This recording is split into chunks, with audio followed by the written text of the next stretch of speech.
Hansısa nazir tutaq ki 2, 3, 5 qızı aparıb bağında başına oyun açırsa, onların ağzını pulla yumursa, bu adamlar şikayət eləmirsə, axı bu məsələ cəmiyyətə çıxa bilməz.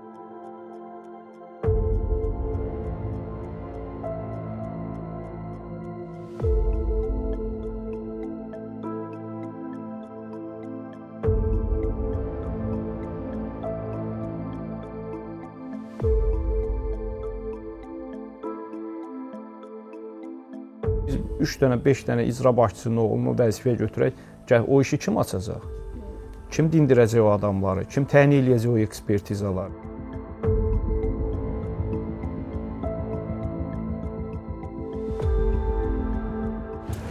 Cənab Prezident, müstəqil mətbuatın suallarına da cavab verə bilərsiniz, yoxsa yox?